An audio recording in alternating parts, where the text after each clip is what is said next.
收听9月22号的迦南之声，我是世界牧师平安。我们今天要继续来分享撒母耳记下20章1到13节，合神心意的事，不求自己的益处。合神心意的事，不求自己的益处，那要求谁的益处啊？约翰福音7章18节，今天RPG 祷告的经文清楚地告诉我们，人凭着自己说是求自己的荣耀，唯有求那差他来者的荣耀，这人是真的，在他心里没有不义。我们所求、所思、所想，是为了谁的荣耀呢？有一位在20世纪初来到中国宣教的英国人，他叫做何寿恩教士。在他人生当中，他最后是病逝在他所传福音的中国，而在那个时候他没有留下任何的财物，而他对我们来说可能有点陌生，不过他所影响、所带领的跟随耶稣的门徒，大家可能都听过他的名字。他影响的人叫做尼拓生，他后来将他自己的圣经送给他，然后在圣经上面呢提了2则的祷告词。一则祷告词我们也比较陌生，如果我们有读过，也感谢主。今天在引言也跟大家分享他的祷告说：哦，神啊，赐给我一个毫无遮蔽而完全的启示，使我看清我的本相。为什么要看清自己的本相呢？因为我们都是按着神的形象创造的，而在我们的生命当中，当我们越认识自己的本相，我们就越认识神造我们的心意。他一生领受就是为我无所求，为主求一切，这是他在圣经上写的第2句话。而这句话另外一个翻译许多人都有听过，为己无所求，为主求万有。这2句话后来成为了他所影响跟随耶稣的尼拓生一生服侍主的准绳。而这样的话语其实是经过生命的淬炼，经历过高山低谷，真实与神的会遇所留下来的宝藏。而今天我们一样透过圣经文本，我们的主所留下来的宝藏，再次来思想什么是合神心意的。合神心意的是什么呢？今天的经文当中，世界牧师会跟大家分享2个人，一个是在面对到这个不同的支族，这个10个支族在北方，我们说以色列支派，还有2个支族在南方，我们说犹大支派。当他们面对到大卫要回到他原来的王宫，这一路上他们争先恐后的想要去接应，去迎接，为了什么缘故呢？这里没有写到。然而这件事却造成了北方10个支派跟南方2个支派之间的冲突。而在这冲突中，有一个人他做了一个决定，我们来看看他是为了谁的益处。在吉甲有一个圣经形容说败类叫示巴，是便雅悯之族比基利的儿子。他吹着号角喊着说：大卫跟我们没有关系，耶西的儿子对我们毫无益处，以色列人啊，回老家去吧。前一秒大家还在迎接大卫耶，结果竟然在便雅悯之族有一个人这么说，结果所有的以色列人还真的都离开大卫，跟随了示巴。因为前面发生了一件事情，在以色列这10个支派跟这个南方犹大2个支派，他们彼此冲突，说到底谁先来迎接这个大卫的时候，昨天的经文最后是讲，好像这个犹大人占上风啊。结果以色列人这10个支族他们原本是比较先去迎接大卫，比较先提出来要去迎接大卫的既然我们没有迎接到，他们就转向，就跟着这个示巴，跟着示巴怎样，一起要来怎样，要来叛变。而这样的事情其实到这一章结束的时候，我们看见好像有一个 ending， 可是一直到所罗门王的时候，我们会发现一件事情哦，这个北方10个支族跟南方犹大两边的这个张力会越来越大。真的在面对冲突跟那个关系之间的破裂的时候，真的是一开始就要去面对，就要去好好的沟通，就要去好好的彼此认识，不要到了都完全没有办法的时候再来后悔，再来懊悔，真是于事无补。而在今天的经文当中，更是让我们看见每一个人所做的决定，他到底是为了寻求谁的益处。接下来发生了一件事情，当王面对到示巴带领以色列人竟然又要来叛变的时候，王就先召集了犹大人亚玛撒，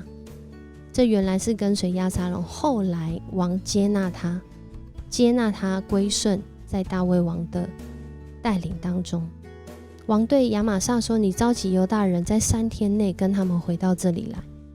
结果亚玛撒去召集犹大人，但是没有在王规定的时间里回来。于是这个时候我原本想要重用的，他没有马上去回应，在这当中好像有一些瑕疵。王就转头去把他的亲信找来，亚比筛，他说恐怕示巴，他在担心的不是亚玛撒，他在担心的是这个便雅悯支族的示巴，恐怕会带来比押沙龙更大的伤害。为什么？因为押沙龙当时是带着犹大支派但是示巴却影响的是北方10个支派，不论是人数或者是支派都更多。所以王赶快在紧急的时间要去处理这件事情。他说，你带我的部队去追他吧，不然他会占据这些设防的城镇，从我们眼前消失无踪。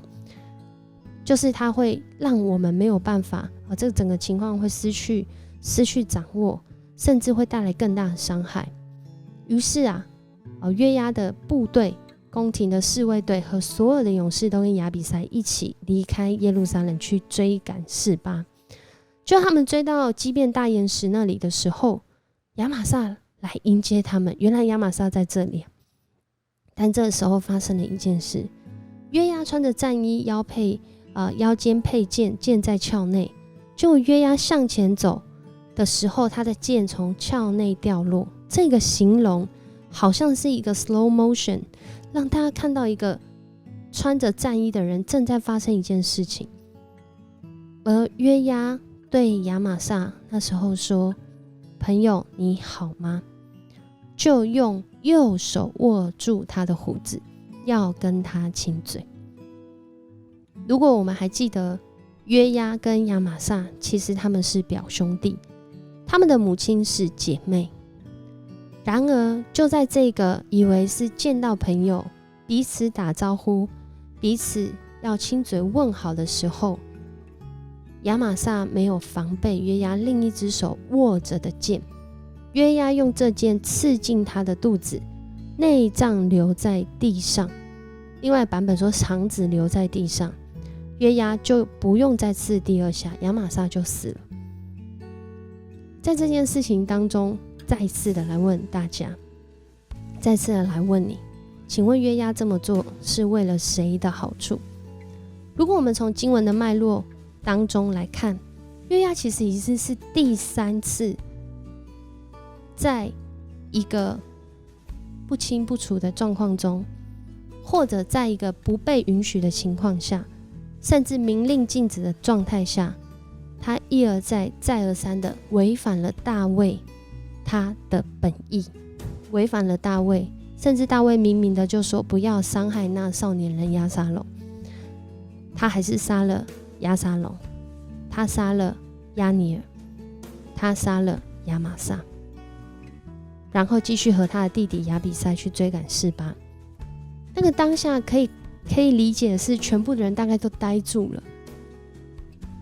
而这时候11节却说了一件事情，说约押的随从站在亚玛撒尸体旁边喊说，拥护约押和大卫的人都该跟着约押去。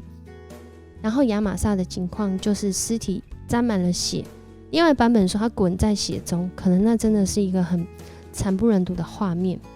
然后约押的随从就从看见经过那里的人，就叫他们把尸体拖到田里面，扔件衣服把它盖住。尸体从路上挪开之后，大家就跟着约押去追赶示巴。我们看到今天的画面真的是很血腥，今天的状况真的是很诡谲，而今天再次让我们思考我们的决定，我们的行动。我们看见圣经人物很清楚的描写人性的黑暗跟懒惰，人性的无知跟骄傲，也让我们看见在这当中神并不是不知道，神清清楚楚的知道我们的决定和选择是为了谁的益处。我们真的要求主来鉴察今天的决定和选择，是为了你的益处，我的益处，是为了一个群体的益处，还是我们是为了神的益处？还记得我们一开始说的 RPG 祷告经文吗？人凭着自己说是求自己的荣耀，唯有求那差他来者的荣耀，这人是真的，在他心里没有不义。我想我们都很清楚约押所做的事有没有合乎那差他来者大卫的心意。我们也要寻求我们自己有没有符合神差我们在我们所做事上的心意。若是我们有，在这段经文说这人是真的，在他心里没有不义。我们一起来祷告。主，我们要来到你面前向你献上感谢，因为我们看见人的有限，人的软弱，人的罪恶，我们也同时看见你的掌权，你的鉴察，你的全知全在全能。主啊，你不愿一人沉沦，你乃愿人人都得救。求主你保守我们的心，让我们的心是按着你的心意，是唯有求你的荣耀，使我们的心里不被自己的思绪、自己的意念、自己的情感来掌控，而是有主的圣灵时时提醒我们行出那合神心意的道路。恳求主帮助我们，因为也唯有你能帮助我们。我们向你感谢，因为你借着这些话语是为了要让我们走那义路。我们这样祷告是奉主耶稣的名求，阿们。很高兴跟你一起分享迦南之声，我是世线牧师，我们明天见。